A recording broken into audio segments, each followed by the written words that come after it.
মহান শহীদ দিবস ও আন্তর্জাতিক মাতৃভাষা দিবসে শ্রদ্ধা জানাতে কেন্দ্রীয় শহীদ মিনারে ঢল নেমেছে মানুষের।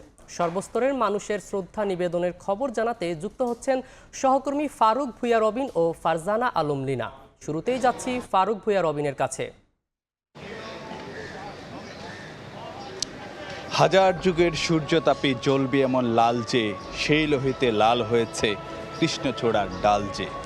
প্রভাত ফেরির মিছিল যাবে, ছড়াও ফুলের বন্যা, বিষাদ গীতি গাইছে পথে তিতুমিরের কন্যা। অমর ২১ আন্তর্জাতিক মাতৃভাষা দিবস। আর সেই মাতৃভাষা দিবসে সেই বীর শহীদদের স্মরণ করতে যাদের আত্মত্যাগের বিনিময়ে এসেছে আমাদের মাতৃভাষার মর্যাদা। আমরা পেয়েছিলাম রাষ্ট্রভাষার স্বীকৃতি বাংলাকে। সেই শহীদদের স্মরণ করতে আজকে কিন্তু এই স্মৃতির মিনারে ফুলে ফুলে ছেয়ে গেছে।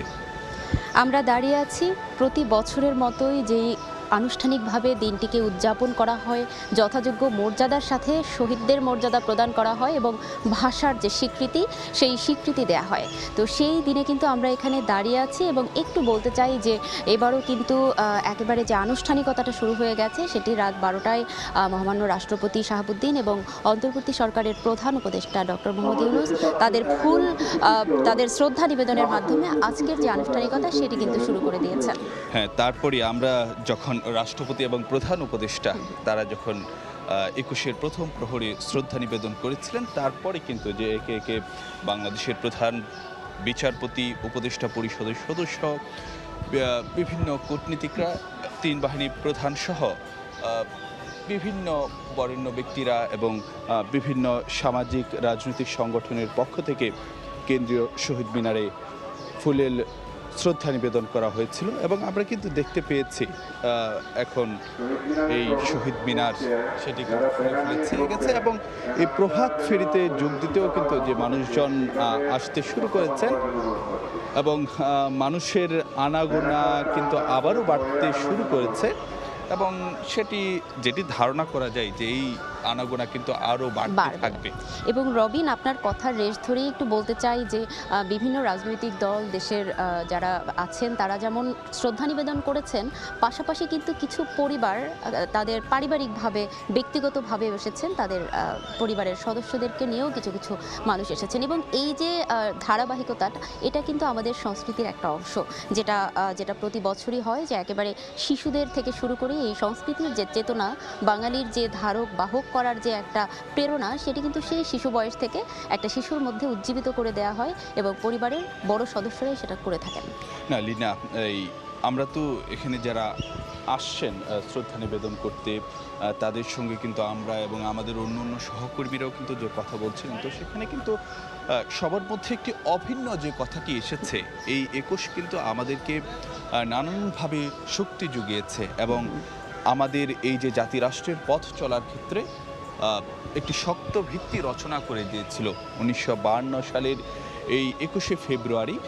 তার মধ্য দিয়ে এই বাংলাদেশের জাতিরাষ্ট্রের অভ্যুদয়ের ক্ষেত্রে একটি কিন্তু যে গুরুত্বপূর্ণ ভূমিকা পালন করেছে এবং এই ২১-এর হাত ধরেই কিন্তু যে পরবর্তীতে পাকিস্তানি শাসকদের বিরুদ্ধে বিভিন্ন লড়াই সংগ্রাম করেছে বাঙালি জাতি এবং তার হাত ধরে একে একে ৭১ এবং যে ৭১-এর স্বাধীনতা এসেছে এবং সেই ৭১-এ কিন্তু যে পরবর্তীতে বাংলাদেশের যে বিভিন্ন ধরনের আন্দোলন সংগ্রাম গণ অভ্যুত্থান তাতে যে প্রেরণা জুগিয়েছে। আর সবসময় কিন্তু আমরা দেখতে পেয়েছি এই কেন্দ্রীয় শহীদ মিনার সেটি কিন্তু মানুষের লড়াই, আন্দোলন, অভ্যুত্থান সেইগুলোর ক্ষেত্রে একটি অন্যতম যে কেন্দ্রবিন্দু হয়ে এই কেন্দ্রীয় শহীদ মিনার দাঁড়িয়েছিল এবং সেখানে কিন্তু যে মানুষ কিন্তু বারবার এসেছে এই শহীদ মিনারে, কখনো এসেছে শ্রদ্ধা নিবেদনের জন্য, আবার কখনো এসেছে দ্রোহের জায়গা থেকে যে দ্রোহানলে উজ্জীবিত হওয়ার জন্য। তো এই শহীদ মিনারে আমরা কিন্তু আবারও আজকে কিন্তু মানুষ সমবেত হচ্ছে এবং সেখানে কিন্তু তারা আসছে ২১-এর ভাষা শহীদদের প্রতি শ্রদ্ধা নিবেদন করতে এবং এইভাবেই বলতে হয় যে দাবি আদায়ের যে প্রেরণা বা চেতনা, বাঙালি যে দীর্ঘদিন ধরে কোনো নির্যাতন সহ্য করবে না, জুলুম অত্যাচারকে কখনোই হ্যাঁ বলবে না, তার যে ভিত্তিটা স্থাপিত হয়েছিল সেটি কিন্তু বলা যায় সেই ১৯৫২ সালের 21শে ফেব্রুয়ারি। এবং বলা যায় যে আজও আমরা বসন্তের তেমনই একটি দিনে দাঁড়িয়ে আছি এই প্রান্তরে।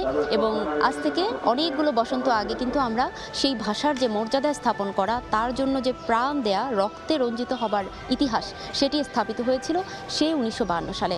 আর তারই ধারাবাহিকতায় কিন্তু আমরা নানান সময়ে নানান ধরনের উত্থান পতনের মধ্য দিয়ে 1969-এর গণ অভ্যুত্থান, তারপরে চূড়ান্তভাবে 1971 সালে আমরা স্বাধীনতা অর্জন করেছি এবং সর্বশেষ আমরা জুলাইয়ের যে গণ অভ্যুত্থান দেখেছি। তারপরে কিন্তু এই আমাদের প্রথমবারের মতো 21শে ফেব্রুয়ারি পালিত হচ্ছে। না লিনা, একটি বিষয় কিন্তু আমরা যখন এখানে কথা বলছিলাম যে সবাই কিন্তু বারবার একটি কথা বলছেন যে 21 প্রেরণা জুগিয়েছে, নানানভাবে প্রেরণা জুগিয়েছে, কিন্তু একই সঙ্গে কিছু কিছু আক্ষেপের জায়গাও কিন্তু যে যারা এখানে শ্রদ্ধা নিবেদন করতে আসছেন তাদের মধ্যে কিন্তু যে ফুটে উঠেছে, তারা যেটি কথাই বলছেন যে আমরা 21 আমাদেরকে মাতৃভাষার মর্যাদা দিয়েছে, রাষ্ট্রভাষার স্বীকৃতি দিয়েছিল যেই 1952 সালের মানে ভাষা শহীদদের সে আত্মত্যাগের মধ্য দিয়ে। কিন্তু এখনো পর্যন্ত যে বাংলা ভাষাকে আমরা পরিপূর্ণ মর্যাদা দিতে পারছি কিনা, অর্থাৎ যথাযথ মর্যাদা দেওয়া হচ্ছে কিনা, সেটা নিয়ে কিন্তু অনেকের মধ্যে নানা রকম প্রশ্ন রয়ে গেছে। এবং সেই জায়গাতে যারা চাই যে বাংলার যে চর্চাটি সেটিকে আরও বাড়ানো উচিত এবং এর মধ্য দিয়ে কিন্তু এবং যে নতুন প্রজন্মের মধ্যেও কিন্তু যে বাংলা ভাষার যে চর্চা এবং যে বিশুদ্ধ বাংলার যে চর্চা, সেটির বিষয় নিয়ে অনেকের কাজ করার অনেক কিছু রয়েছে। এমনটি কিন্তু যে অনেকের মধ্যে কিন্তু সেই মতামতটি কিন্তু এসেছে। হ্যাঁ, এবং এই যে আপনি বললেন জাতি হিসেবে আমরা আসলে বাংলা ভাষাকে কতটুকু চর্চার মধ্যে রাখছি, কতটা আমরা মর্যাদা দিতে পারছি, সেটি নিয়ে কিছু কিছু আক্ষেপ থাকলেও এখানে একটা সম্মানের বা গর্বের বিষয় হচ্ছে যে আমাদের এই দিবসটাই কিন্তু সারা বিশ্বে আন্তর্জাতিক মাতৃভাষা দিবস হিসেবে পালিত হচ্ছে। এবং এর মধ্য দিয়ে একটা বিষয় স্থাপিত হয়েছে যে মাতৃভাষার মর্যাদা আসলে কতটা। কখনোই মাতৃভাষাকে নিগৃহীত করা যাবে না এবং মাতৃভাষাকে কোথাও অসম্মানিত করতে দেখলে বিশ্বের যে কোনো দেশে তারা কিন্তু উদাহরণ হিসেবে আমাদের দেশের এই উদাহরণটিকেই টানে, যে দেশে একমাত্র যে রাষ্ট্রে ভাষাকে মাতৃভাষার দাবিতে রাজপথ রক্তাক্ত হয়েছিল। না, এটা অবশ্যই যে পৃথিবীর ইতিহাসে একটি যে বিরল ঘটনা, এই মানে ভাষার জন্য যে জীবন দেওয়া এবং শেষ পর্যন্ত যে রাষ্ট্রভাষার স্বীকৃতি আদায় করে নেওয়া রক্তের বিনিময়ে, সেটা কিন্তু বাঙালি পেরেছিল। এবং একই সঙ্গে এই যে আন্তর্জাতিক মাতৃভাষা দিবসের যে স্বীকৃতি পাওয়া, তো সেটাও কিন্তু যে একই সঙ্গে শুধুমাত্র যে বাংলার মানে মর্যাদা সেটি কেবল নয়, শুধুমাত্র যে আমাদের ভাষার স্বীকৃতি বা আমাদের ভাষার যে মর্যাদা সেটি নয়, বরং একই সঙ্গে এই আন্তর্জাতিক মাতৃভাষা দিবস কিন্তু সব ভাষার প্রতি যে সম্মান দেখানো বা সব ভাষাকে যথাযথ মর্যাদা দেওয়া, সেটিরও কিন্তু যে একটি প্রতিফলন। এবং মানে সেই কথাগুলো কিন্তু এর মধ্য দিয়ে বলা হচ্ছে এবং সেটি কিন্তু যে আমাদের এই রক্তের বিনিময়ে এই 21শে ফেব্রুয়ারি সেই বিষয়টি কিন্তু যে সামনে আসতেছে। এবং পৃথিবীতে যে ধরনের যে বিপন্ন ভাষাগুলো রয়েছে সে ভাষাগুলোকে রক্ষা করা এবং সে ভাষাগুলো যেন টিকে থাকে, সেটি কিন্তু যে তাগাদা দেই এই আন্দোলন বা 21। এবং আরেকটু যোগ করতে চাই রবিন আপনার সাথে, যে আসলে এই যে ভাষা আন্দোলন, ভাষার দাবির কথা আমরা বলছি, কিন্তু এই আন্দোলন কিন্তু আসলে শুধু একটা ভাষার দাবি বললে হয়তো একটু সংক্ষেপ করা হয়ে যাবে। এটাকে আরও বিস্তৃতভাবে বললে মূলত নিজস্ব সংস্কৃতির যে চেতনাকে উজ্জীবিত করা, সংস্কৃতিকে ধারণ করা, তারও একটা বহিঃপ্রকাশ ছিল এই আন্দোলন। না, একই সঙ্গে কিন্তু সেটা অধিকার আদায়ের কথাও কিন্তু বলে।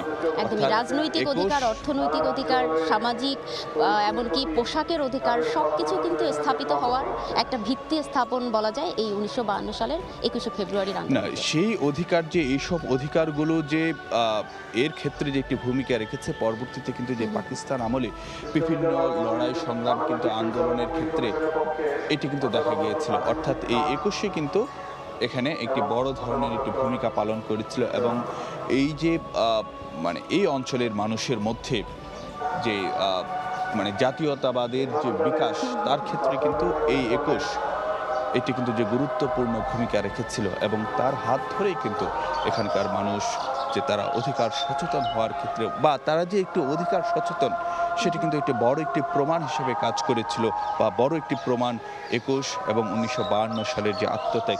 এবং তার উপর ভিত্তি করে কিন্তু যে পরবর্তীতে আমরা যেটি দেখতে পেয়েছি এই অঞ্চলে নানান সময়ে একদম আমরা যদি বলতে যাই তখনকার সামরিক শাসন বিরোধী লড়াই কিংবা ৬২, ৬৬, ৬৯, ৭০, ৭১, এই যে বিভিন্ন সময়ের যে মানে ইতিহাস জাগানিয়া যে অধ্যায়গুলো সেগুলোর ক্ষেত্রে এই ২১ বা ১৯৫২-এর ভাষা আন্দোলন সেটি কিন্তু যে গুরুত্বপূর্ণ ভূমিকা পালন করেছে। এবং এই যে ২১-এর চেতনা সেটি কিন্তু আসলে ২১শে ফেব্রুয়ারি যে শেষ হয়ে গিয়েছিল ভাষাকে রক্ষা করার যে আন্দোলন বা মানসিক যে একটা শক্তি, সেটা কিন্তু বলা যায় না। কারণ আমরা যদি রবিন একটু সাংস্কৃতিক অঙ্গনের দিকে তাকাই, সেখানে কিন্তু ১৯৫২ সালের পরে অর্থাৎ পাকিস্তান যখন ছিল সেই সময় দাঁড়িয়ে কিন্তু ১৯৭১ সালের আগে এই মধ্যবর্তী সময়টাতে অসংখ্য গান রচিত হয়েছিল, অসংখ্য কবিতা রচিত হয়েছিল, যেখানে কিনা রাষ্ট্রভাষা বাংলার কথা বলা হয়েছে এবং পাকিস্তান থেকে বাংলাদেশের মুক্ত করার কথা বলা হয়েছিল। তো এই জায়গায় কিন্তু বলা যায় যে আন্দোলনটা আসলে ২১শে ফেব্রুয়ারি থেমে যায়নি, বরঞ্চ তারপর থেকে মানুষের মধ্যে একটা বীজ রোপণ করা হয়েছিল যে আন্দোলন চলমান থাকবে। না, এই যে রক্তের বিনিময়ে আমরা যে ভাষার মর্যাদা পেয়েছি, আমরা তাদেরকে সেই ভাষা শহীদদেরকে আমরা শ্রদ্ধা জানাচ্ছি, যে শুধু কেবলমাত্র এই যে কেন্দ্রীয় শহীদ মিনার নয়, বাংলাদেশের প্রতিটি প্রান্তেই কিন্তু যে বিভিন্ন জায়গাতে বা সব জায়গাতে কিন্তু যে শহীদ মিনারগুলোতে আজকে তাদেরকে ভাষা শহীদদের প্রতি যে শ্রদ্ধা নিবেদন করা হচ্ছে। তবে এই শ্রদ্ধা নিবেদন কেবলমাত্র আমরা যে একদিন তাদেরকে স্মরণ করব বিষয়টা তার মধ্যেই নিহিত হওয়া উচিত নয়, বরং আমরা যদি রাষ্ট্রভাষার যে মানে মর্যাদা দেওয়া, বাংলার যে মর্যাদা দেওয়া, তার মধ্যেই কিন্তু যে আমাদের আরও সচেতন হওয়া উচিত জায়গা। এবং এখানে আমার যেটা মনে হয় যে তরুণরা কিন্তু একটা অনেক বড় ভূমিকা রাখতে পারে, যেটা আমরা দেখেছি জুলাই গণ অভ্যুত্থান কিন্তু তরুণদের হাত ধরে এসেছিল। তো সেই জায়গায় কিন্তু ভাষা বিকৃতির কথাটা অনেক সময় আসে। তো এই যে ভাষা বিকৃতি রোধ করতে সেখানে কিন্তু এই প্রজন্মের তরুণরা একটা গুরুত্বপূর্ণ ভূমিকা রাখতে পারে। কারণ একটা মানুষ একাধিক ভাষা, এমনকি ১৫-১৬টা ভাষা কিন্তু জানতেই পারে, কিন্তু ভাষার যে মৌলিকত্ব, স্বকীয়তা, সেটা হ্যাঁ কিন্তু লিনা, বজায় হ্যাঁ রাখতে জি, পারে তারা। তেমনটি আসলে আমাদের সেই জায়গাটাতে একটি উচিত যে আমরা যেমন একই সঙ্গে ভাষা শহীদদের প্রতি যে শ্রদ্ধা নিবেদন করব, ঠিক একইভাবে আমাদেরকে বিশুদ্ধ বাংলা কিংবা যে বাংলার যথাযথ মর্যাদা সেই বিষয়গুলোতে আমাদের সচেতন হওয়া উচিত, এবং যে সর্বস্তরে বিশুদ্ধ বাংলার যে চর্চা সেই বিষয়গুলোতে আমাদের আরও সচেতন হওয়া উচিত, এবং সেভাবেই কিন্তু আমাদের যে কাজ করা উচিত।